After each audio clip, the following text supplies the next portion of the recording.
இன்னைக்கு பழைய இரும்பு கடைக்கு போயிருந்தப்ப இந்த ட்ரிம்மர் பார்த்தேன். வெறும் ரூ. 20 தான் குடுத்து வாங்கிட்டு வந்தேன். பிலிப்ஸ் கம்பெனியோடது. பார்க்க நல்லா புதுசா இருக்குது. ஆனா வொர்க்கிங்ல இல்ல. இதுக்கான சார்ஜர் வாங்கணும். இதுக்கான சார்ஜர் எங்கேயுமே கிடைக்கல. இது ஒரு டிஃபரெண்ட்டா இருந்தது. ஃபர்ஸ்ட்டு இதுல இருக்க அழுக்கு எல்லாத்தையும் கிளீன் பண்ண சொல்லி ஐபி வச்சு கிளீன் பண்ணி எடுத்துக்கிட்டேன். நீங்க என்னோட வீடியோ புதுசா பாத்தீங்கன்னா, என் சேனல சப்ஸ்கிரைப் பண்ணிட்டு பாருங்க. எல்லாமே ஐபி போட்டு கிளீன் பண்ணதுக்கப்புறம் பார்க்கறதுக்கே புதுசா இருந்தது. என்கிட்ட ஒரு அடாப்டர் ஒண்ணு இருந்தது. அதுல சார்ஜ் ஆகுமான்னு தெரியல. ஃபர்ஸ்ட்டு நான் போட்டு பார்க்குறேன். இந்த ட்ரிம்மர்ல போட்டிருக்க வோல்டேஜ் வந்து 5 வோல்ட் போட்டிருக்கு. ஆனா என்கிட்ட இருக்க அடாப்டர் வந்து 4.3 வோல்ட். ஆனா இந்த கேபிள் எனக்கு கரெக்ட்டா செட் ஆகுச்சு. அதனால தான் இது போட்டு பார்க்கலாம்னு சொல்லி செக் பண்ணி பார்த்தேன். சார்ஜ் போடும்போதே ஒர்க் ஆகுது. ஒரு 10 நிமிஷம் சார்ஜ் ஓட்டணும்னு விட்டுட்டேன். இப்போ சார்ஜ்லேருந்து கழட்டி எடுக்கும்போது கரெக்ட்டா ஒர்க் ஆகுது.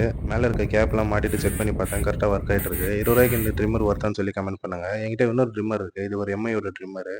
இது வந்து நான் ஒரு 3 வருஷமா யூஸ் பண்ணிட்டு இருக்கேன். நல்லாவே ஒர்க் ஆயிட்டு இருக்கு. இந்த ட்ரிம்மர் வாங்குறதுக்கு மெயின் ரீசனே இதுல இருக்க பிளேடு தான். இதுல இருக்க பிளேடு வந்து செல்ஃப் ஷார்ப்பனிங் பிளேடுன்னு சொல்றாங்க. நம்ம யூஸ் பண்ணும்போது இந்த பிளேடு வந்து ஆட்டோமேட்டிக்கா அதுவே ஷார்ப் ஆயிடும்.